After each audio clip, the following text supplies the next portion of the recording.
urabona pastor kuri impera y'umwaka hari ikintu dukwiriye kubwira abantu nubwo turimo dushima Imana ariko hari abantu ku rundi ruhande babuze ibyo kurya. Pastor reka nkubwize ukuri, abadayimoni hari igihe abantu birukana abadayimoni kandi bitagakwiye. Inzara buriya ntabwo ikurwamo n'amasengesho menshi, abyumva. Abadayimoni b'inzara bakurwamo n'ibiryo. Yego. Umuntu umwe bamutere mu cyumba cy'amasengesho ngo arimo abadayimoni, ngo bamubwiye ngo atere haleluya, ngo yanga kuyitera, ngo baramubwira ngo nazamura ibiganza, ngo yanga kubizamura. Barateruye ngo umuntu urimo abadayimoni bajugunye hanze, kwa kundi babandi ngo buzuye umwuka wera mwinshi. Hari abantu bagira umwuka wera mwinshi, ariko umwuka wera mwinshi udakontorora nawe ni ikibazo.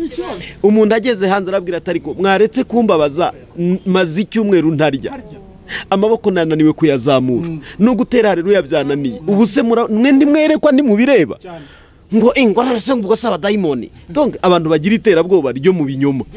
Tuze kumva neza ubutumwa dufite mu mwaka, utekereze neza. Ububona Bosco, hari abantu bafite amafaranga kuri konti badukurikiye, hari abantu bafite stock y'ibyo kurya, ku buryo ibyo kurya atakibisengera, yewe ku buryo n'amafaranga adashobora kuyasengera, n'imyambaro adagishobora kubisengera, ariko ugasanga umutima we Satani yaramubwiye ngo n'ibyawe nta wundi mu bisangiye. Ariko reka mvuga ibintu bitatu umuntu yashyiriweho. Icya mbere yashyiriweho gukorera abandi.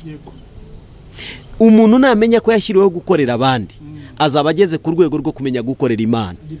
Ubwanjye ngakorera abandi, nibyo ntunze bigakorera abandi. Donc nkagira ikintu nkora kugira ngo shimisha abandi, nanjye Imana ishime. Ibintu rero dufite tubanze tumenye ko dukwiriye kubikoreramwe abandi. Icya kabiri twashyiriweho guca bugufi ibihe byose. Umuntu akumva agiye agaca bugufi kugera ku rwego yumva yacira bugufi n'umukozi wo mu rugo, kubera ko abantu benshi bakunda kunanirwa gucira bugufi abakozi bo mu rugo, ngo ndamuhemba nga yanjye, nyamara uriya muntu arakomeye n'ikibamba, ashatse yagutekera agapfuniramo, yanyaramo, reka nkoresha ikinyarwanda cyumvikana kandi ukaryoherwa, ukavuga ngo iyi sosi iraryoshye, yakora amarorerwa. Iyo utari wamenya kubaha uwo muntu ubu kiri kure cyane. Donc Imana idusaba guca bugufi uhereye ku witwa kari muto mu rugo iwacu cyangwa mu bavandimwe bacu no mu nshuti. Icya gatatu gikomeye,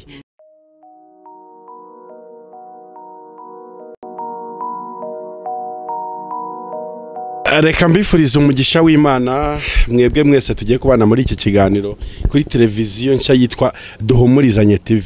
Nkivuga ngo duhumurizanye ugomba kumva ihumure. Nimba utari ufite ihumure, reka ku mpera z'uyu mwaka ijuru guhumure mu izina rya Yesu Kristo. Nitwa Bikemo, tugenda tubana mu biganiro byinshi bitandukanye. Turi kumwe rero n'abamama beza hano n'abapapa beza rwose, tugiye kuganira muri aka kanya. Ariko mana yanjye, iki kiganiro nayoboye byinshi, ariko nizeye aba bantu cyane twatumiye bafite content nzima, bafite ibintu benda kutuganiriza, bafite ijambo ry'ubuhanuzi ku buzima bwawe, nyine nk'abantu turi gusoza umwaka tugiye no kwinjira mu wundi mushya. Uyu mwaka rero ugiye kuza, hari byinshi cyane byiza ku buzima bwawe ugiye kumva. Ijuru riri kugutekereza, wose uri kwitekereza gusa. Ijuru ryamaze guplaninga iby'ubuzima bwawe by'uriya mwaka.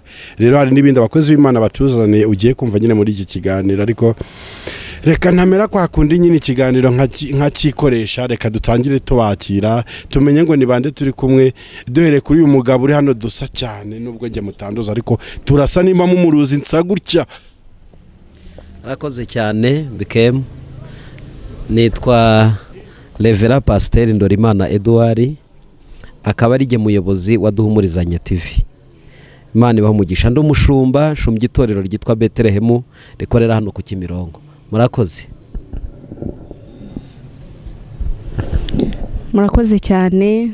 Nitwa Pastor Nyanshimimana Rasheli. Yesu aduhana umugisha. Yesu ashimwe. Nitwa Mutoni Brenda, ndi umumama, ndi umukristo wa Betelehemu, mfite inshingano z'ubugenzuzi mu itorero, mfite abana batatu, mfite umugabo, nkaba ndi umunyamakuru, nyuma yaho nkaba na rwiyemezamirimo. Murakoze cyane, mfite ibintu byinshi. Murakoze cyane. Amazina ni Prophete Bosco, ndi umushumba w'itoro na Yoti Christian Church rikorera mu Rwanda, hari i Kanombe.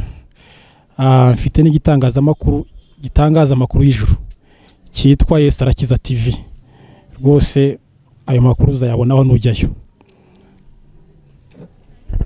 Murakoze cyane ko turi kumwe n'abantu batoroshye, abarevera pasiteri, abacuruzi, abanyamakuru, nubwo ari n'abatutravo bakora ibintu byinshi cyane bigiye bitandukanye. Tukaba turi kumwe rero na profete umuhanuzi w'Imana Bosco, nawe nyine muryamo mukurikira cyane kuri YouTube channel ye yitwa Yesu Arakiza TV. Reka mbanze niyizire kuri duhumurizanye TV, rero umuntu uyifite mu nshingano cyangwa se nyiri viziyo y'iyi shene pastor, ariko kuki shene yawe ubundi wahise duhumurizanye TV, kuki wenda utahise konzi kuri inshuti yanjye, ngira ngo agomba kuhita BKM TV, ariko sinzi impamvu wahise duhumurizanye TV. Arakoze.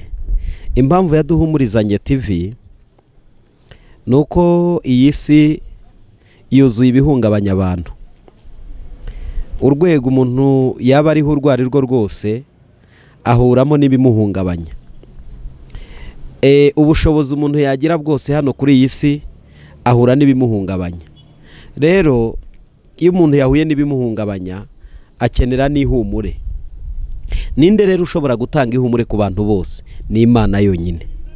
Niyo mpamvu nk'umushumba w'itorero Betelehemu wari usanzwe uyoboye itorero, nkuko n'ubundi biri mu nshingano zanjye, nahawe iyerekwa mu buryo bwo kugira ngo dutange ihumure rivuye ku Mana. Kuko Imana ni Imana ihumuriza abahungabanywa n'ibibazo bitari bimwe n'intambara zitari zimwe.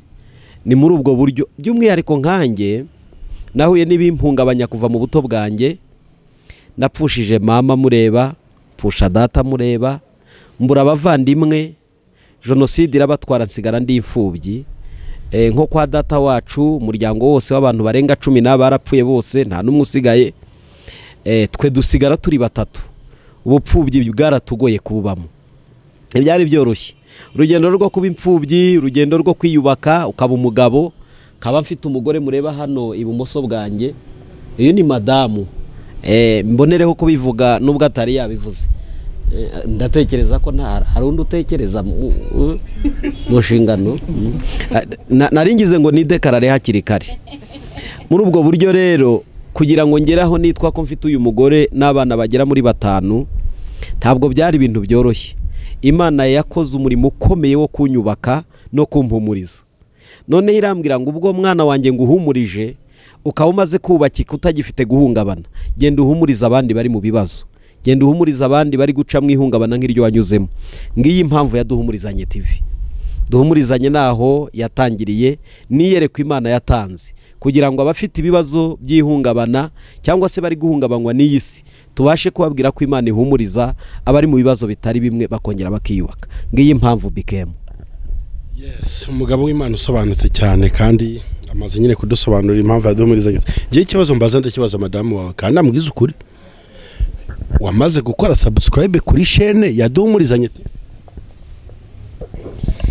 Narayikoze cyane. Sawa rero niba utambeshye. Yes, uburyo bwo kubona rero bino biganiro byinshi bigiye bitandukanye bigiye kujya bica kuri duhumurizanye TV, nta bundi buryo no gukora subscribe. Yes, iyo wiyandikishe katujye tuvuga ibintu tubigire clair. Iyo ukoze subscribe kuri chaîne hari ibintu nka 3 buremye cyangwa se nka 2 ubukoze.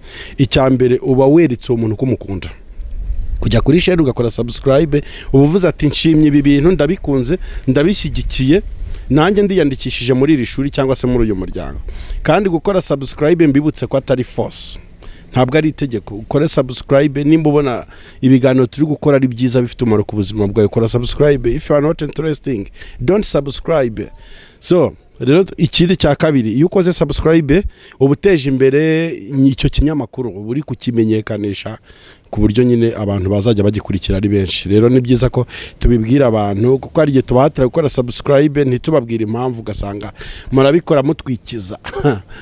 Yes, turi kumwe n'umunyamakuru twagize umugisha, ubwo tubaye abanyamakuru 2. Ndibaza niba umunyamakuru atumira undi. Ariko byabaye nyine. Ariko reka none mwibariza ikibazo kimureba cyane, ambwire nk'umumaro w'itangazamakuru ku buzima bwa Gikristo. Yes. Urakoze cyane. Itangazamakuru rifite umumaro munini muri rusange muri societe, wenda na mbere yuko ngera kuri Gikristo, kuko abakristo tuba muri societe. Itangazamakuru rimenyekanisha amakuru ribwira abaturage ibiriho, riburira abaturage, rimenyekanisha byinshi, abaturage bamenya amakuru atandukanye. Hanyuma rero wenda nihuse cyane nkagera ku bukristo, hanyura ijambo ry'Imana, kandi igitangazamakuru ko kiba gikurikirwa n'abantu benshi batandukanye. Umukozi w'Imana iyo hanyujije ijambo ry'Imana rigera kuri benshi icyarimwe, wenda we atari kubasha gukusanya ngo abashyire hamwe aba yabagezaho iryo jambo. Ikindi ntekereza ku bijyanye na gikristo, abakristo ni abantu, ntabwo ari ibiti, ntabwo ari imisozi. Iyo uhanyujije ijambo ribahumuriza cyangwa se nk'uko turi muri duhumurizanye, rikaba ryamugeraho yari ari mu kibazo, umuhumuriza utari kumwe nawe live, niba ariko nabivuga, umuhumuriza indirect. Ariko burya umumaro w'itangazamakuru cyane cyane ntekereza ko ni munini cyane, ni mugari, ariko mu buryo bwa gikristo hanyura, nk'uko nabivugaga, hanyura iryo jambo ry'Imana, umuntu akarikurikira, indirimbo z'Imana zifasha abantu bagafashwa. So ni umuyoboro mwiza ushobora gufasha umukristo kuvaho ari no kugera ku rundi rwego. Murakoze nuko mbyumva. Imana igumugisha cyane kandi ubinsobanuriye neza uko nashakaga. Itangazamakuru ifite umumaro wo kwambutsa ubutumwa bwiza bukagera kure. Burya ryatangiye kera no kuba riri moderne, na Paulo yararikoreshaga cyane. Yajyaga yicara akitonda akavuga ati Filipo ndakwandikiye abakorinto, burya ririya ni itangazamakuru ryari ritangiye. Urwandiko yandikiye abakorinto ni media yabaga atabageraho, ariko agatuma akoresheje ibaruwa.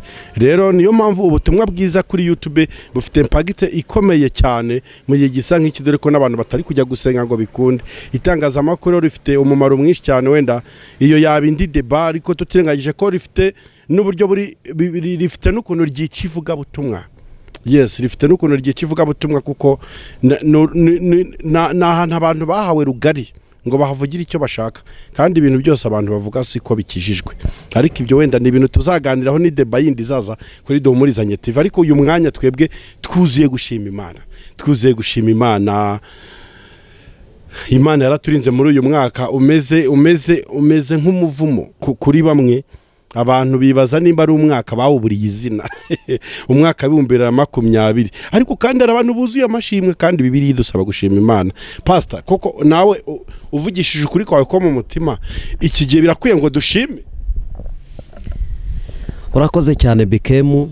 Ntekereza ko uyu mwaka ukwiriye gusigira buri muntu wese amashimwe kuruta indi myaka yose, kuko n'umwaka abantu bagizemo kwiheba no kugira ubwoba. Ni umwaka wagoramye, uragorama rwose, kandi ugera kuri buri muntu wese, uwari ufite n'udafite, uwari ushoboye n'udashoboye. Uyu mwaka wamubereye ugoramye. Cyakora hari bamwe bitwa barusahurira mu nduru. Nigeze kumva umwe avuga ngo iyi covid nikomeza araza kubaka etaje. Ariko urumva niba araza kubaka etaje ari umwe, namwita rusahurira mu nduru. Donc icyifuzo cye si cyiza. Niba covid ikomeje wakubaka abandi bagapfa, sinzi uko twabyita. Ariko kimwe cyo muri rusange, twese uyu mwaka dufite ishimwe. Ni umwaka Imana yerekanye imbaraga zayo, iyereka buri muntu wese ko hari ibyo ashoboye n'ibyo adashoboye. Yereka buri muntu wese ko ari aho yagera n'aho atagera. Yereka isi yose ko ishobora kubera mu nzu rimwe bigashoboka. Yereka isi yose ko insengero ibi bintu byitwa amazu byakingwa, abantu bagakomeza bagasenga. Yereka isi yose ko boda zakingirwa rimwe, ariko abarya bagakomeza bakarya. Kandi mbibutse ko boda ni izihuza ibihugu kugira ngo imihahirane ikomeze. Nubwo yafunzwe, ariko ntitwishwe n'inzara. Nibutse abantu ko umuntu udafite ishimwe yaba afite ikibazo. Umuntu udafite ishimwe nge numva yaba afite ikibazo, kuko n'umwaka Imana yagaburiye abantu batari bazi ko bazawusoza bafite ibyo kurya. N'umwaka Imana yatunze abashomeri ba covid, kuko covid yaduteye abashomeri benshi.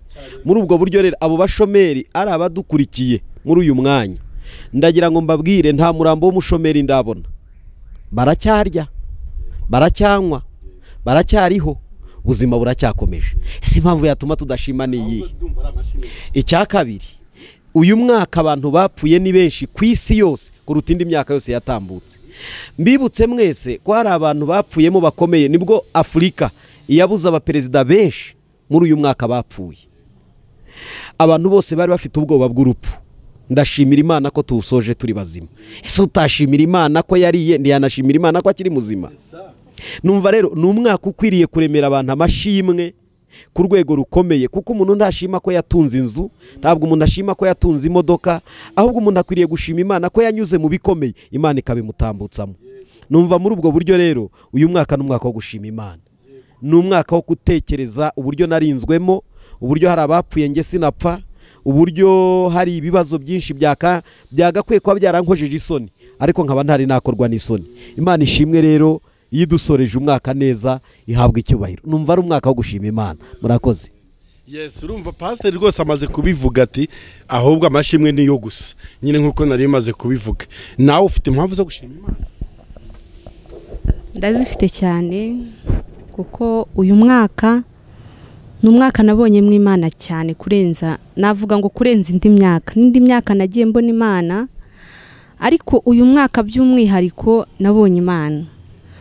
Umunsi twinjira muri guma mu rugo, mfite abana ngewe bazi kuvuga, babonaga ko dupfuye, bagomeza bambwira ati mama bizagenda bite mama, mbese badasohoka. Kandi ndabizi neza ko twese twari turi muri icyo kintu, twumva yuko birangiye. Byumweru 2 twumvaga mbese ubuzima bugiye guhagarara, tugiye gupfa.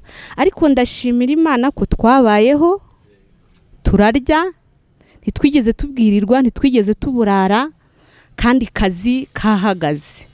Ubwo rero nta kintu cyambuza gushimira Imana. Ndi mu mashimwe kuko Uwiteka yarahabaye. No mu rugo nta numwe wigeze urwara, ryo nishimwe. Kandi ndizera yuko n'abandi wenda bo hanze cyangwa abo tuziranye hari abarwaye, ariko nzi ko bakize.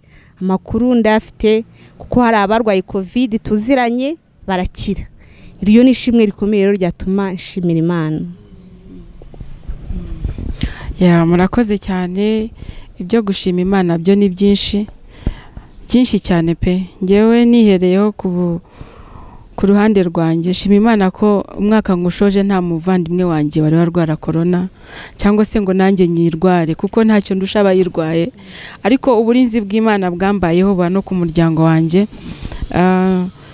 Shimye Imana ko umwaka ngushoje numvaga bishobora kuba bigoye, ariko nk'umukristo wamenye kwizera Imana icyo ari cyo, nari niringiye Imana ko bizagenda neza. Ndayishimye rero yuko tuwushoje neza, mu rugo ari amahoro, ari bazima, abana ari bazima, nubwo bagendaga barwaragurika, ibitero ntibyabura bya Satani, ariko Uwiteka yahabaye n'ubaracyahari. Shimira cyane n'umushumba ndetse na madamu bagiye badufasha gusenga, bakasengera abana barwaragurika bagakira. Rwose nshimye Imana ko yagiye kuri urupfu cyane cyane ku muryango wanjye, yagiye yinyiyereka ko ari Imana. Nubwo ari umwaka ugoye ku isi hose, cyangwa se haba no mu Rwanda natwe twese utugoye, ariko mu bijyanye no mu buzima, ariko nshimye Imana ko abantu bayagiye bahagararaho. Rwose icyo cyo ndacyishimiye cyane, kandi nshimye Imana ko bamwe akazi karahagaze, ndetse naho umutware wanjye akora barabahagarika baricara, ariko nshimye Imana ko yakoze atigeze yicara mu rugo. Ntago yari ari uko arusha abandi wenda amashuri cyangwa iki, ariko ni Imana yahagaze. Cyane ko hari n'umuntu washatse no kumwirukanisha, ariko Imana kuko agumaga ivuga ko imurengeye mu kazi, irahahagarara. Ndayishimye rero, nyihaye icyubahiro. Nongeye nanjye gushima Imana no mu buzima bwanjye, aho nakoraga nubwo kontra yarangiye kubera corona wenda bigatuma bije yo kumpemba itongera kuboneka, ariko Imana yongeye incira inzira. Ndi rwiyemezamirimo, ndakorera igitangazamakuru, televiziyo, Goodrich TV ni televiziyo rwose. So urumva aho hose n'Imana agiye ihancisha, nta bushobozi bwanjye nashyizemo, nta ngufu nashyizemo, ni Imana yonyine. cyatuma yo ntayishimira rwose yumve ko nyishimye. Ikindi nshimye nuko nkuko mama pasteur yabivuze, hari umuvandimwe nzi n'umushuti twariganye yaramamaga ati corona bayinsanzemo, akora muri CHK, wenda sindi bumuvuga izina, ako nshimye Imana ko yakize. Hari abo turi kumva bari gupfa, ngo ni inshuti yanjye, ntago nabura gushima Imana ko inshuti yanjye ikiriho, kandi nawe yarahuye n'ikibazo nk'icy'abandi bose bari kuzira. Ikindi nshima Imana nanone ni uburinzi bukomeye cyane, bukomeye ku babyeyi bacu.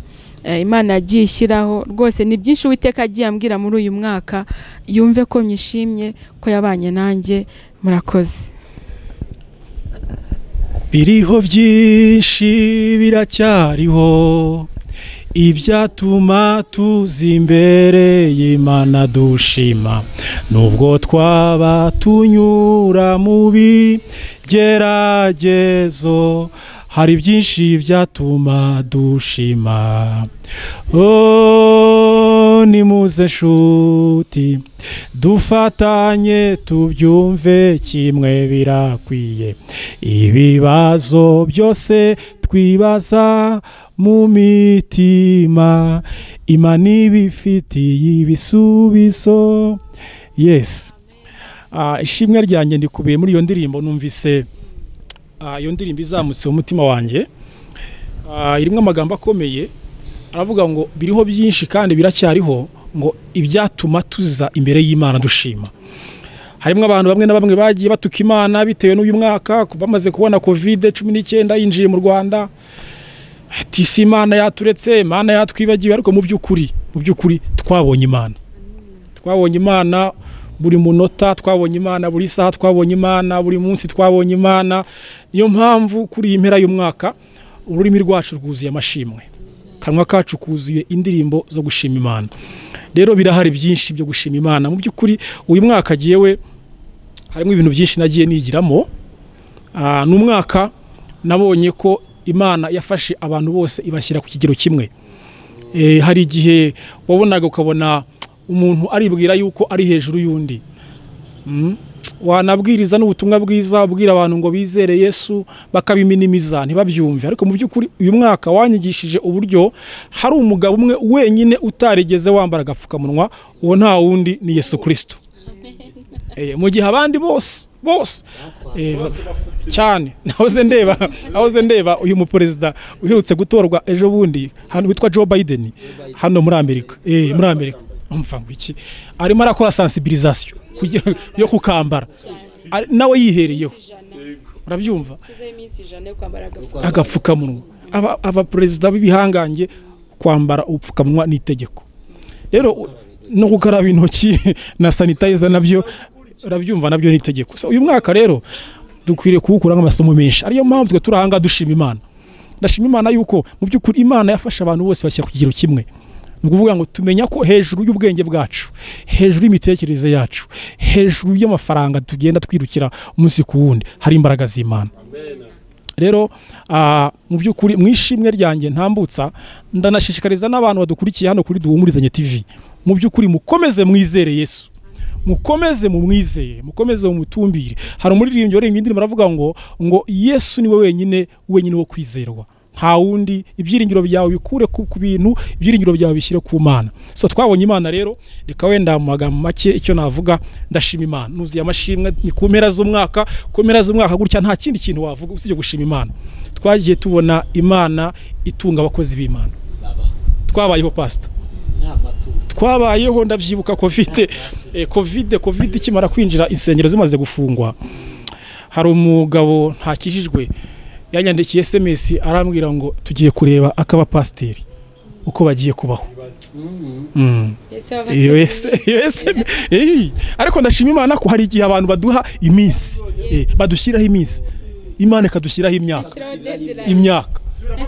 Oya, hari igihe hari abantu baduha iminsi bakavuga ngo bikemu uriya murimo akora ntabwo azawumaraho ukwezi, ariko bakajya kubona umaze umwaka urashize n'undi uraje. Abo ni abantu. Akose buriya uziko akaduvuze nibwo abapasiteri abenshi bafite Imana babayeho neza. Nkubaza ikibazo, ubu undebye urambonamo inzara? hari inzara umbona oya n'abadukurikiye babirebe niba ndebe nawe bakurebe njye niwo mwaka ibiro byiyongereye urakoze cyane mwaka ibiro byiyongereye niwo mwaka ibiro byavuye kuri 50 bigera kuri 75 yewe nageraga ibiro 57 bitajya hejuru bitanamanuka ariko uyu munsi ifite ibiro 80 kandi ntibazakubeshye umuntu abyibuha yariye ntabwo ari amabuye aba mu bantu ingaruka z'ibiryo ni umubiri nyine cyakora ngo hari ababyibuha ngo babyibushywa na stress ariko muri abo ntabwo turimo mada ni stress tumyungana gutya nawe tubwire ni stress oya nta stress mba nafunguye urumva rero uwo muntu yanyandikiye SMS aramwe ngo tugiye kureba ukuntu abapasiteri bagiye kubaho kuko bibwiraga yuko ibyiringiro byacu bishingiye mu byibo by'amaturo ariko twabonye Imana dutunga twabonye Imana itubeshaho twabonye Imana itwambika ntitwigeze twambara nabi ntitwabuze icyo kurya izo ni imbaraga z'Imana ndi mu kubwira abantu muri ibisi nkababwira ngo ntabwo Imana ibi inyuma y'amagambo y'abantu ahubwo Imana ibi ihora inyuma y'ijambo ryayo pastor ijambo Imana tuvuzeho yarari kurikiranye kugeza n'uyu munsi niyo mpamvu tubayeho yemwe duhe Imana icyubahiro yarahabaye iyi Mana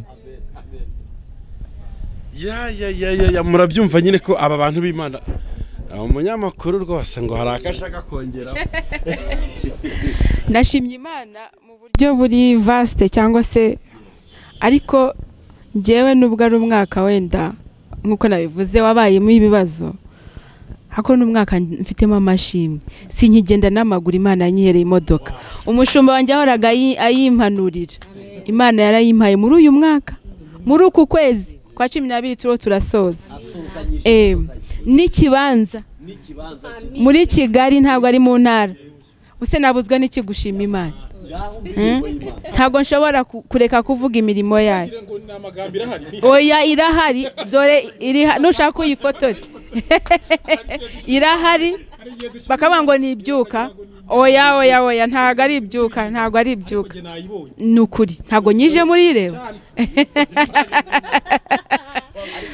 ubwo rero ntabwo nabura kuvuga imirimo yayo nukuri rwose murakoze burya rero uranasa n'imirimo yayo ese burya n'amaso ajyaba uyu muntu murabona adasa n'imirimo y'Imana kandi mbibutse ko imirimo y'Imana ni twebwe hari abantu bajya batekereza ko imirimo y'Imana ari ikindi burya twebwe ni twebwe murimo w'Imana wa mbere byonyine biragusa Imana iguha umugisha niba ari cyo ukomeza ugikomeze rwose mbaye ndekeye aho ngaho dusangire mikrofone yes murumva nukuri dufite impamvu zo gushima Imana pastor hari abantu usanga baheranwa n'agahinda mu buzima bwabo bwa buri munsi nta mashimwe bagira bo wababwira iki abantu batagira gushima muri bona guke ingorane ubundi kudashima ni ukutamenya ko wahawe kandi buriya iyo utazi ko wahawe ntubuzi n'uwaguhaye nyine navuga ko umuntu wese utazi gushima ntazi Imana kuko icyambere abantu benshi bafite inshuti iyi inshuti kugiriye neza urabyamamaza urabivuga ukavuga ngo iki ntunze ni inshuti yanjye yakimbaye yewe n'uyu mwambaro nambaye ni inshuti yanjye yawunyambitse nibi byo kurya amaze ukwezi ndya nabihawe n'inshuti yanjye abantu bazi gushimira uwabahaye inka bakamuririmba ariko rero bakamwirahira ngo rakabaho runaka wampaye inka yewe harakabaho runaka wampaye ifamu harakabaho runaka ariko biratangaje ko umuntu atabazi gushimira Imana navuga ko umuntu atari yamenye Imana kandi muri ararimbye aravuga ngo ngewe ubwanjye nibyo ntunze nibyo uwo mucunguzi nukuvuga ngo umuntu akwiriye kubanza gushimira Imana ko ari yo yamuhaye ubuzima icya kabiri akamenya ko nibyo abonye muri ubwo buzima yabihawe n'Imana agahita yanariza neza amashimwe ye akamenya ko burya nubwo yaba atarabonye imodoka atarabonye ibindi ariko ni muzima agashimira Imana mbibutse ko uyu mwanya hari abantu turi kuvuga cyangwa se turimo tuvugana gutya bari mu bitaro baryamye bamanitse amaguru abandi bari kuri za bomboni abandi bari ahantu bageze muri za koma abandi bari ahantu barwaye avuga ngo Mana nindamuka mbyutsa nzagutangira ishimwe imbere y'abantu bose rero umuntu wese waba atari mu bitaro ntaba ari ahantu adashobora kubavuga akaba yicaye ashobora kuvuga kandi akaba ari ahantu ashobora kuvugira ntashima Imana uwo muntu sinzi uko yaba ameze mwaririmbye aravuga ngo utagushima nindi yaba ari indi ngewe mfite impamvu zo gushima Imana mfite impamvu zo kuvuga ariko kimwe cyo mvuze, umuntu udashima Imana, umuntu utabara imirimo y'Imana ngo ayibone, n'utari wayimenya. Sinzi habaye hari icyo pastor yatwongereraho yakongeraho. Urakoze cyane. Buriya umuntu utashima Imana yaba afite ikibazo gikomeye cyane. Ubundi rega pastor, hari n'igihe dushakisha amashimwe ku bindi bintu bikomakomeye, ariko dufite bitoya twagahereyeho. Ubundi uyu munsi Imana imbajije fagitire y'uyu mwuka mpumeka, ntabwo nabasha kuyishyura. Hari abantu benshi guhera mu kwezi kwa mbere k'uyu mwaka utarasoza bifuje kuba uyu mwaka bawusoza, ariko biranga, ariko ntibyabakundira. Barabishakaga. Iryo ni ishimwe rifatika. Turetse wenda kugera ku bindi, wenda kuba Imana hari abo yahaye akazi, hari abo yishyuriye abana bizamenerivare, ntibiba byoroshye, ariko byonyine tunahere umuntu wese udukurikiye hano kuri Duhumurizanye TV. Mu by'ukuri reka ibintu byo kwitotomba uvuga ngo nta kintu Imana yakoze, ngo covid, ngo 19, ngo yangije ibintu, ngo akazi ufite amashimwe. Ishimwe ufite urarizi, kuba uhumeka gusa birahagije. Kuba uri muzima uhumeka ni ishimwe rifatika, riri presentable imbere y'Imana. Imana ishobora kuba yakumva, Imana ishobora kuba yakwakira. Niyo mpamvu rero ntihagira abadayimoni baguherana ngo bakubwire ngo ntacyo ufite cyo gushima Imana. Ndi mukubwira abantu muri iyi minsi ngo babwira ngo Satani nakwereka ibibura, uzamwereka ibihari. Satani nakwereka ibibura, kuko buriya Satani agira ama strategy agenda akoresha, amajwi. Ubona pastor, ubona buriya za MTN gira abagenti, nati kugira abagenti, ariko buriya na Satani wagira abagenti. Ngo burya ngo tugira n'abantu ngo bakorera Imana bakajya gutera ibiraka kwa Satani. Urakoze ku bantu batera ibiraka kwa Satani. Reka mbavugeho. Uyu munsi ndababara cyane iyo mbona uvuze ngo Imana irakora, abantu ntibabyumve. Yesu hari ijambo yaravuze ngo igitutsi batuka Imana bazakibabarirwa, n'igitutsi batuka ubwe bamututse bazakibabarirwa, ariko umuntu utuka umwuka wera ntabwo azabibabarirwa. Iryo jambo rero niryo nshaka guhuza n'abantu batera ibiraka. Abantu batera ibiraka kwa Satani, abantu batera ibiraka kwa Satani ndashaka kubavuga mu buryo bubiri rwose. Abambere nabahakana imirimo y'Imana, kuko jewe nza abantu urasengera umuntu yakira akavuga ngo narakize ku bwa Pastor Bosco, bakavuga ngo ariko izo mbaraga zikura Uganda, ngo yagiye kuzigura. Nabyumva. Ikibazo ndibaza, niba Satani ari ufite imbaraga kurutiye Imana yabo bantu, nibajije ubwoko bw'Imana yabo bantu. Ndashaka nkavuge ndaje nguhereze. Noneho ndibaza niba tutemera ko Imana ishobora gukora ibitangaza muri twebwe, Imana ntiturayimenya. Kuko abantu bizeye Imana muri ubu buryo, bizeye Imana nk'Imana itanga agakiza gusa, yakakira Yesu nk'umwami n'umukiza, ngo nta gisambana, nta kiba, nta kiroga, nta kijya mu bapfumu. Ni byiza rwose, iyo ni intambwe ya mbere ikomeye, ariko ukwiriye no kumenya ko Imana ari ikora ibitangaza kuruta Satani. Kubera ko n'uyu mwanya bivuze ngo yabonye imodoka ruwahita avuga ngo ubwo twamenye warayikuye he? Ese uragira ngo bakubwire ko yavuye mu by'ukuri?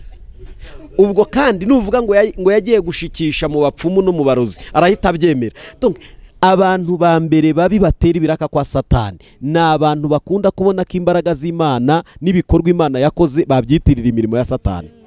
Abo bantu ni abambere. Aba kabiri rero ni abantu bamaze kwitwa ko bakijijwe, bakakira Yesu nk'umwami n'umukiza, ariko bakaguma muri bya bindi bihannye. Umuntu akaba muri Kristo akaba no kwa Satani. Vuza akantu neza, mbese bahinduye ibyicaro ariko intebe barazimukana. Abo bantu rero nabo burya babatera ibiraka kwa Satani. Abandi ba gatatu navugaho, wenda nabandi barakomerezaho nabandi. Abandi bantu ba mbere burya batera ibiraka kwa Satani ni abantu bafite umutima udakunda kandi bitako bakijijwe. Umuntu akagusonzera iruhande ufite ibyo kurya ntumugaburire kandi ubifite. Umuntu akakurwarira iruhande ntumuvuze kandi ufite ubushobozi. Umuntu akagirira ibibazo aho abandi bafite ibisubizo bitwa ko bamenye Imana, nyamara uwo muntu ufite ibibazo ntibamumenye. Buryo bariya abantu baribeshya ko bazi Imana ariko batera ibiraka kwa Satani burya nabo, kuko Imana ni urukundo, Imana ni ukugira neza. Mwiri soza ry'umwaka twongere twibukiranye, niba tugize umugisha ku Mana twibuke n'abandi bababaye ariko bari gushima nyamara bafite umubabaro. Ibuka ko hari umuturanyi waba waburaye, musangira ibyo byo kurya ntacyo bitwaye. Mu bintu bindanga nkunda gusangira. Ngewe ni muri karagita yanjye, iyo nicaye ndi kurya nkarya ibiryo byanjye nyine mba numva mfite ikibazo, biramisinga sha kubera abagome. Tuzabivugaho undi ariko turaza kubisubukura. Bibutse ko dufite ibintu byitwa imibare byo gushaka gutera imbere ariko byatuteye umutima wo kwa Satani. Utuntu twose n'utwawe, utuntu twose n'utwawe, mada ibiryo byanjye, ibintu udufaranga twanjye, umuceri wanjye, ibigori, ibintu byose nibya wahaye n'abandi ko ntacyo bitwaye. Icyo kintu nitukimenya tuzaba tuvuye gukora kwa Satani tugiye gukora ku Mana. Kuko burya reba muri uyu mwaka urangira, reba ikintu wakora kigakora ku mutima w'Imana kandi ugikoreye mwene so babaye. Murakoze. Harakandi nawe warugiye kugira icyo uvuga? Nta n'ibintu byinshi ndi buvuge, ndabikubira mu magambo nk'abiri cyangwa atatu, ariko mu by'ukuri hari ikintu pasiteri ari nawe ufite iyerekwa ry'iyi cano ya Duhumurizanye TV avuze. Urabona pasita, kuri iyi mpera y'umwaka hari ikintu dukwiriye kubwira abantu nubwo turimo dushima Imana, ariko hari abantu ku rundi ruhande babuze ibyo kurya. Pasiteri reka nkubwize ukuri, abadayimoni hari igihe abantu birukana abadayimoni kandi bitagakwiye. Inzara buriya ntabwo ikurwamo n'amasengesho menshi, abyumva. Abadayimoni b'inzara bakurwamo n'ibiryo. Yego. Umuntu umwe bamutereye mu cyumba cy'amasengesho ngo harimo abadayimoni, ngo bamubwiye ngo atere haleluya, ngo yanga kuyitera, ngo baramubwira ngo nazamura ibiganza, ngo yanga kubizamura. Barateruye ngo umuntu urimo abadayimoni bajugunye hanze, kwa kundi babandi ngo buzuye umwuka wera mwinshi. Hari abantu bagira umwuka wera mwinshi, ariko umwuka wera mwinshi udakontorora nawe ni ikibazo.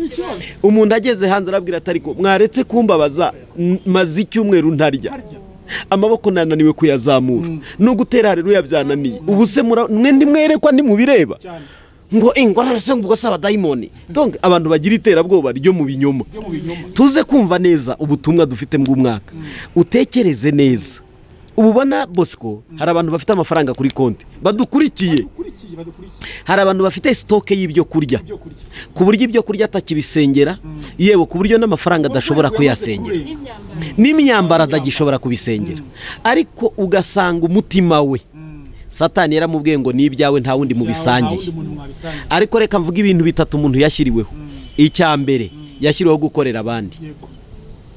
Umuntu namenya ko yashyiriweho gukorera abandi, azaba ageze ku rwego rwo kumenya gukorera Imana. Ubwanjye ngakorera abandi, nibyo ntunze bigakorera abandi. Donc nkagira ikintu nkora kugira ngo shimisha abandi, nanjye Imana ishime. Ibintu rero dufite tubanze tumenye ko dukwiriye kubikoreramwe abandi. Icya kabiri, twashyiriweho guca bugufi ibihe byose. Umuntu akumva agiye agaca bugufi kugera ku rwego yumva yacira bugufi n'umukozi wo mu rugo.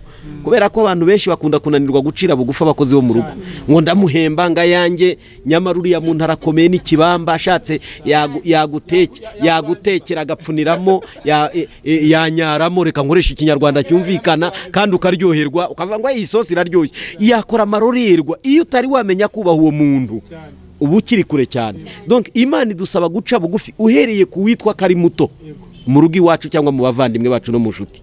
Icya gatatu gikomeye, twarime guhesha Imana icyubahiro. Guhesha Imana icyubahiro ni iki? Niba twaramaze gukizwa tugahinduka, dukwiye kuramya Imana mu mitima yacu. Ibi turi gukora hano niko kuramya Imana, kuko turi kwibwira ngo ibyo dufite niwe tubikesha. Intambwe twateye niwe wayiduteje, ubuzima dufite niwe wabuduhaye, yewe aho tuvuye naho tugeze niwe tubikesha. Iyo umuntu atari yagera ku rwego kuri urwo rwego taramenya kuramya Imana. Hanyuma rero icyo kintu nari mvuze kuvuga ngo umuntu wese udukurikiranye hano muri aya masaha hano kuri Duhumurizanye TV, mu by'ukuri shaka ikintu mu by'ukuri kuri impera y'umwaka, nawe ushake kado waha mugenzi wawe, sibyo? Fata kuri la stock ufite ibiryo fatamo ikiro cy'isukari, ushake nawe umuntu wagaburira. Iyo ni muri ya mirimo izaduherekeza pastor. hanyuma ikindi navuga wakivuzeho mu kanya gashize abantu kogagiza satani cyane kurusha kuvuga Imana.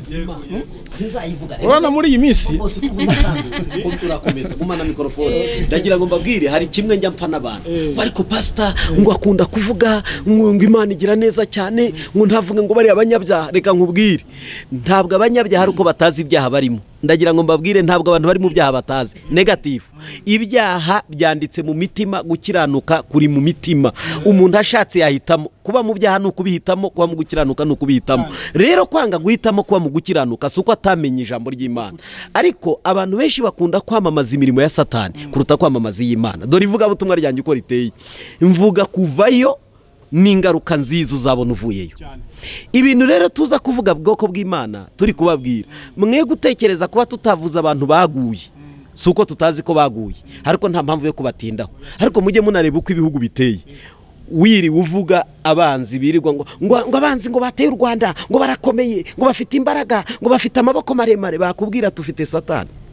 Wavuze ko natwe dukomeye ko turi igihugu kikurinze. Dungu ukwiriye kugaragaza igihugu cyawe neza nk'igifite imbaraga. Rero nimuvuga ijuru abantu barizemo nibatanarizamo bazapfiriyo kuko nubundi Yesu yarabuvuze ntibamwemera rinda agenda batamwemeye. Tunga abantu nibamenye Imana bamenye bayamamaze. Nukuvuga ngo nubundi rero pastor abisobanuye neza. Hari inyigisho nimo ntegura kandi Imana nidufasha kuko duhumurizanye TV na Yesu arakiza TV n'abavandimwe. Siko imeze Mbona ari impanga. Baravukana. Iyo bitangaza amakuru byose mu byukuri wabijyaho uzahakura amakuru meza. Hari inyigisho nimo ntegura ivuga ngo gabanya kuvuga Satani cyane uvuge Yesu Kristo cyane. Urabona pastor umuntu agira amafaranga yisengeye Imana. Imana ikagukura ku cyavu kaguha amafaranga yagiye kuzimu we wagiyeyo. Ongera ugasubire ntabwo numvishe. Ari igihe umuntu asenga Imana ikamukura ku cyavu. Imana burya Imana hari ukuntu igiduhembura. Kaguhembura kaguha amafaranga. None yashimye Imana. Aravuga ngo arangije umwaka Imana imuhaye iki? Imodoka n'ikibanza. None tubyitirira ko Satani wabikoze. Ariko ntacyo niba yabikuye kuzimu nabo nibageyo. Imana ifite ububasha hejuru y'imbaraga z'abantu, hejuru y'ubwenge bwacu hari imbaraga z'Imana. Haleluya. Kandi ijambo ry'Imana muri Zaburi ya 25 n'umurongo wa 3 haravuga ngo siko bizaba kubategereza Uwiteka Imana ngo nta numwe uzakorwa n'isoni ngo keretse bazava mu masezerano ari nta mpamvu. Muri Yesaya 50:7 haravuga kuko umwami Imana azantaba ndafashije piko sala greme sala dala promesa fo. Ntabwo Imana izemera ko tumwara. Ibitumwaza birahari ariko ntabwo Imana izabyemera. Kuri iyi mpera y'umwaka katurekura ubuhanuzi ku bantu bose duteze amatwi. Muri iyi minsi ibura hari abantu Imana yanze ko bamwara. Duhanuriye hano kuri iyi kamera umuntu wese udukurikiye abyumve. Niba hari n'amajwi yakongoreraga akubwira yuko ugiye kumwara ntabwo uzamwara. Imana yanze kumwara. Ako twahaye Imana icyubahiro. Uzi ko nibutse ko hari abantu Imana yanze ko bamwara. Ntiwatera rero. Haleluya! Haleluya! Haleluya! Imana ishimwe cyane. Yabwiye Yobu yaravuze ngo nzi yuko Mana ushobora byose ngo kandi nta kibasha kurogoya imigambi yawe. Uzi ko burya umugambi w'Imana yuko uriho. Reka nkubwire hari ikintu nize. Uzi ko umurozi akuroga mu gitondo azi ko saa 6 turi bupfe akabona nimugorora mu depanshije umwaka urashize yagushyiriyeho igihe ariko kubera umugambi w'Imana ukuriho ukabaho. Uzi ko buriya unjukije wa oya byuka. Reka mvuge iki kintu cyumvikane neza. Kuba umuntu uyu mwanya asoje umwaka ni ukuri suko ibyakamuhitanye bitari bihari. N'imbaraga nyinshi twakiranye nazo zaturushaga amaboko ariko Imana iraturengera. Donc kuba umuntu ariho akaba ari gushima muri uyu mwaka yagakwiriye kuba atekereza kuyamurinze akavuga ngo ariko Mana wanyuranije amaboko. Kandi uburyo wanyuranije amaboko nabonye ishimwe mu kimbo cy'uko umwanzi yifuzaga ko ntaribona. Nukuvuga ngo twe dushoje umwaka suko umwanzi Satani yabishakaga. ahubwo nuko Imana yemeye ko tuwusoza. Mureke mbabwire ikiganiro kirandenze. Icyo nzi cyo n'ubu uyu mwanya mvugira ijambo, Imana ishobora kunyuranya amaboko. Kandi kuba dukurikirana mwese navuga ngo Imana igira uburyo inyuranya amaboko, inyuranya amaboko, kandi n'inyuranya amaboko nutaha tuzawusoza, nutaha tuzawubonamo Imana. Reka turi mu bihe bikomeye, isi yose isa naho ifite ikibazo kimwe twese duhuriyeho, ariko Imana izanyuranya amaboko. Kandi ninyuranya amaboko abantu tuzongera turirimbe turi hamwe, tuzongera turirimbe twishimye, tuzongera turirimbe indirimbo turi hamwe. Imana ibambere umugisha. Sinzi oya rega kubwiza ukuri mu by'ukuri. Iyo 14:7 niho atubwira ngo erega hariho ibyiringiro. Igiti iyo gitemwe cyongera gushibuka. ushatse kumbwira ko hari abantu Satani yatemye muri iyi minsi. Oya harabo Satani yatemye mu kwezi kwa mbere, harabo yatemye mu kwa kabiri, harabo yatemye mu kwa gatatu, mu kwa kane, mu kwa gatanu, mu kwa gatandatu, mu kwa karindwi, mu kwa munani, mu kwa 9, mu kwa 10, mu kwa 11, ariko muri ukwezi kwa 12 hari amazi agiye gutema. Ijambo riravuze ngo nubwo iki giti cyatemwe ngo kizongera gushibuka, ngo iyo cyumvise ngo amazi gipfa kuyumva gusa. Reka mvuge iki kintu. Amazi, ubundi amazi ya mbere ni ijambo ry'Imana, amazi ya kabiri ni Kristo ubwe. Muri ijambo ry'Imana ni impano twahawe bwa mbere. Kristo yaje asanga ijambo ririho, araza ahinduka kandi ijambo, arangije adusigira ijambo ryitwa umwuka wera. Ibi bintu bigiye gukora muri iki gihe. Umuntu wibitse y'ijambo akaba yibitseho Kristo, akaba yuzuye umwuka wera, afite amazi muri we. Kandi aya mazi agiye kumeza iki giti cyatemwe, agiye gushibutsa ibiti. Ariko kandi hari ibiti bidukurikiye, erega hari ibiti bidukurikiye byatemwe. Satani yabihaye igihe ngo bigyume, ariko reka ntanga ishimwe. Ndashimira ko Kristo abitwikiriye, abirabibundikiye. Wowe uduteza amatwi, Yesu arakubundikiye kandi ugiye kumerera muri we. Imbaraga z'ubuhamya bwawe umwaka utaha ni wowe tuzumva. Ndagira ngo nkubwire, ni wowe duteze amatwi ubutaha. Uyu mwanya turi kuri iyi kamera, nawe ubutaha ni wowe. Ndashimira Imana ibamugisha. Ariko reka numve uyu mugore wanjye ngeragira ikindi giti cyate. Yesu araryoha nshuti y'Imana iyo wamukurikiye ntago ajya koza isoni. Amen. Mwagiye mumvugira ibintu nkaya numva ndimo ndababwa nkumva nshaka. Hari ibintu buriya gushima Imana mwakivuzeho. Gushima Imana ni ibintu birimo ikintu kigari, waba ushonje waba urwaye ugashima Imana, Yesu akubyarizamo ikintu gikomeye. Amen.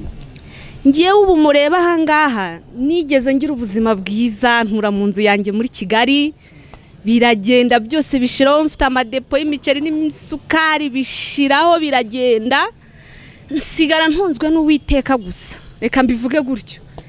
Tuba muri chambrette ndi umugore n'umugabo n'abana, ariko nshima Imana. Hari isengesho rimwe nigeze nsenga ndavuga ngo Mana niwongera cyuje twajyaga ubugari bwa 250 saa sita nimugoroba kwa gusa, ku manywa nta kurya, uvuye mu madepo, uvuye mu nzu yawe muri Kigali. Ariko ndapfukama ndavuga ngo Mana cyari cyaratemwe ni ukuri mureke mbabwira, iyo twiringiye Imana iriho, Imana irakora, Imana irashoboye. Iyo igiti cyatemwe ni ukuri Imana irashoboye, irongera ikakibyutsa.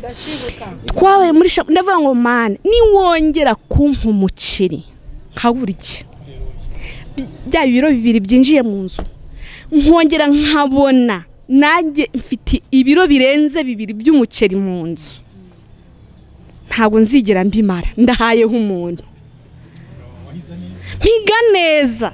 Icyo gihe Uwiteka habuze harenzeho iminsi 3, umuntu ahitanzanira ibiro 5, bya biro 5 bifunze by'umuceri, ariko abizana tumaze umunsi wose tutacanye imbabura, bije mu nzara. Ariko nibuka umuhigo nahize nshuti y'Imana, ibyo bintu ufite mu nzu ntukajye ubimara nta muntu uhaye, kuko mu gutanga harimo umugisha ukomeye cyane. Nakuyeho ikiro ndagitanga, kandi natwe dufite inzara. ibyo biro 4 byashize ibiro 10 byinjira. Kuva icyo gihe kugeza amaginga ubu ndi umuceri mwiza uriho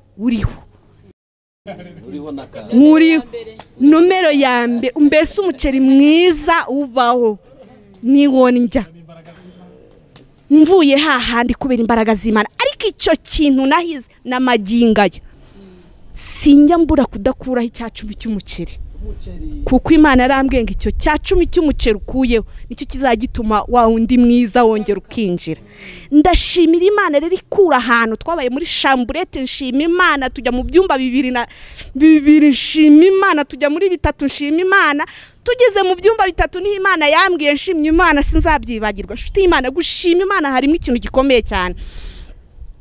Imana irambwira mu rusengero ati nukuri mwana wa si aho gusa mujyanya ahantu hakomango umuri muntu wese azajya yinjira komanze gushima Imana aho tuhageze atari hariya tuhageze. Imana irambwira ati nabwo saho gusa hari ahandi ndi gushaka kugeza ku buryo umuntu azajya yinjira ukumva ingengeri uri mu gikari kubera imbaraga z'Imana. Iyo Mana yankuye muri chambrette ikabingejeje ahantu basona nkayumva ndi mu gikari, inkuye muri chambrette. Nukuri nawe udukurikiye ahantu uri hose ushima Imana, Imana yiteguye kuhakuvana ikakumeza. Nubwo watemwe nanjye nari naratemwe ariko Imana yaramejeje. Imana irakumeza nubwo wababaye muri uyu mwaka ariko Uwiteka gutegura undi mwaka tugiye gutangiraho guseka. Imana yo mwijuru ibaho umugisha, mukomeze mushima Imana, wagira mu byago ushima Imana, wagira mu munezero ushima Imana, kandi ukora imirimo myiza kuko Uwiteka azakurengera byanga byakunda. Amen Mana yanjye. Aba bagabo iyo twahuye rwose y'ikiganiro cyenda gusoza ujya bone bwo kikiri gutangira. Mujye mutwihanganira nyine nuko twasariye muri Kristo Yesu. Twarimo tuvuga ngo haracyari ibyiringiro yuko igiti naho cyatemwa kirongera kigashibuka, ariko hasi hari n'ijambo ngo bene ibyo byiringiro ntabwo bikoze isoni. Hari ikintu nzi buriya sinzi umuntu ajya gutubwira ngo tuva mu bwiza tujya mu bundi. Ndagira ngo ntange ihumure neza. Wowe ufite ubwoba bw'uko Satani yenda kugusubiza inyuma, intambwe wateye Imana ntiyenda kugusubiza inyuma cyane. Udukurikire ubyumve rwose kandi ubiha agaciro. Intambwe wateye Imana ntiyenda kugusubiza inyuma. Turava mu bwiza tujya mu bundi. Ntabwo nitugaruka 2011 tuzaba dufite ishimwe nk'iri.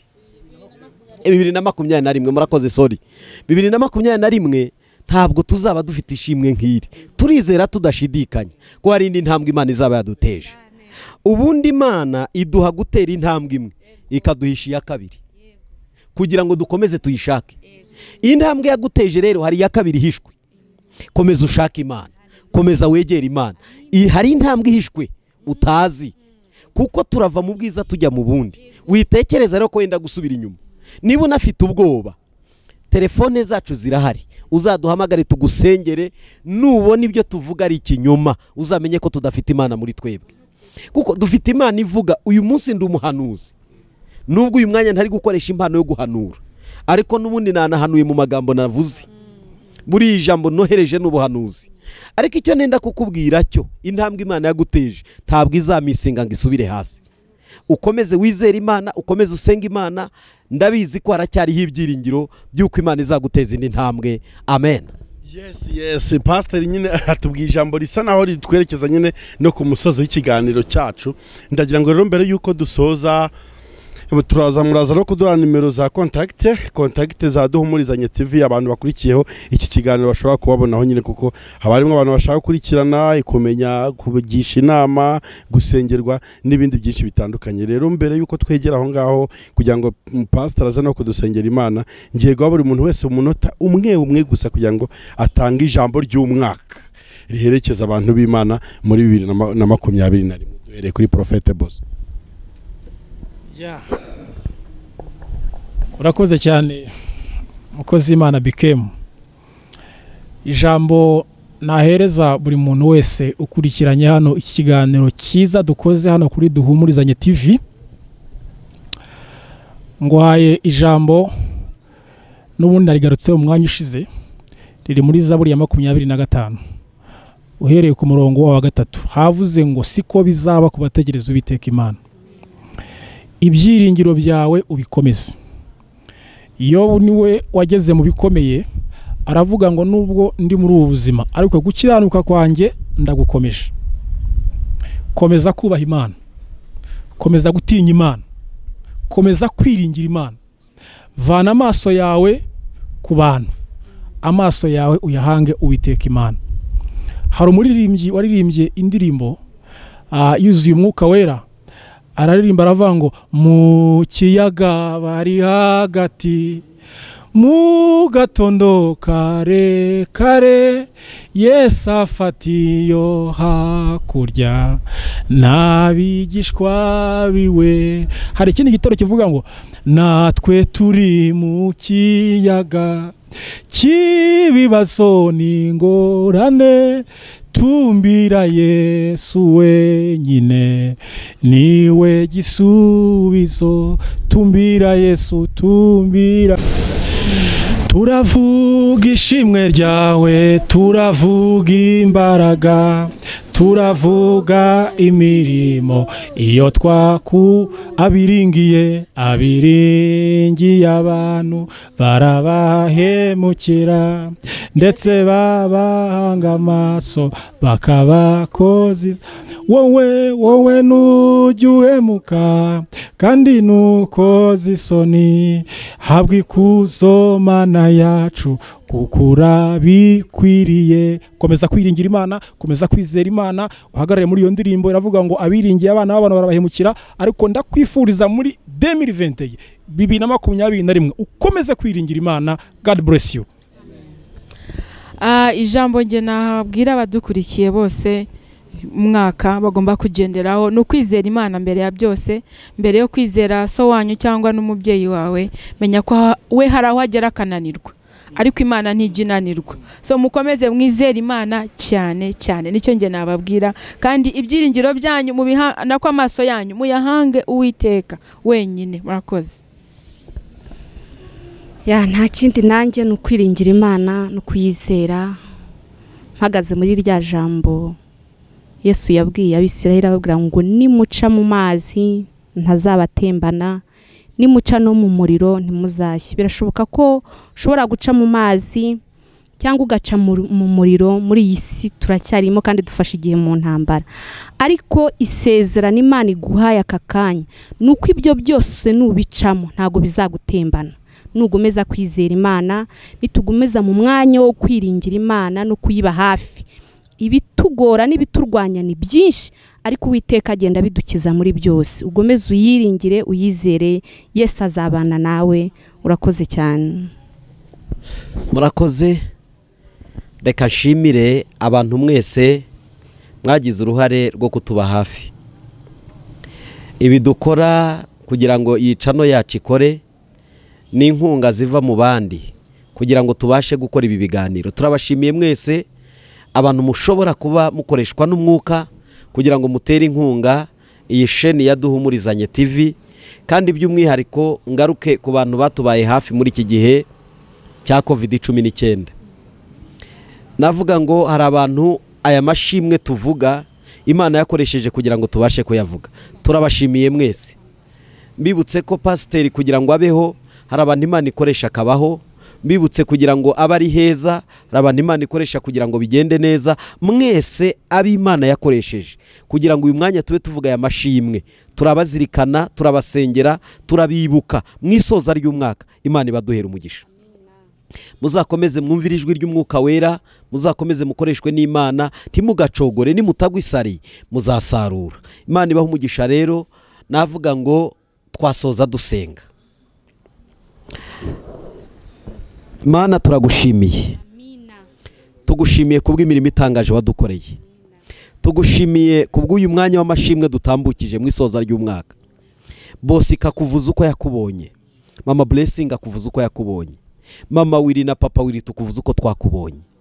Mana bwakira bugacya tuvuza imirimo y'amaboko yawe, ariko kimwe cyo turagushimiye, tugushimiye kandi ko wemeye kutubera Imana, ukatubera data, ukatubera umubyeyi, ukaduheka twari tunaniwe, ukadukiza amakuba n'ibyago byari bitwugarije. Intambara zari nyinshi, ibibazo byari byinshi muri uyu mwaka, twarebaga imbere tukabona nta soza ryawo, ariko turagushimiye ko tuwusoje, turagushimiye ko ari bikomeye wadukoreye, turagushimiye kandi twifatikanije na bene data badukurikiye muri uyu mwanya. Iyi duhumurizanye TV waduhaye niyo kugira ngo dutange ihumure, niyo kugira ngo tubwire abantu ko ukiri Imana, tubwire abantu ko ugishoboye, tubwire abantu ko ugikora, tubwire abantu ko ukibumva, tubwire abantu ko ukibategeye amatwi, tubabwire kukiza, tubabwire kuruhura imitima, tubabwire kutura abantu imitwaro si y'ibyaha gusa, ahubwo ujye utura n'abandi imitwaro y'ibigeragezo. Ndagushimiye ko n'uyu mwanya tugushimiye kubw'amashimwe Mwami dutambukije. Umugisha buri muntu wese ukurikiranye Duhumurizanye TV ndetse n'uzayikurikirana, buri muntu wese mu mwanya we umuha umugisha, kandi ibyo azakora byose kubw'iyi televiziyo, yayitera inkunga, yagira ibyo akoraho byose, uzakomeze guhembura imitima ya bose, maze tuzuzuze icyo washyiriye iyi televiziyo. Urakoze kubanye natwe, maze umwuka wera w'Imana yambukane natwe muri 2021, kandi aya mashimwe tuyakomezanye tuva mu bwiza tujya mu bundi. Urakoze kuzabana natwe kandi uzakomeza kuduhumuriza mu izina rya Kristo Yesu, amen.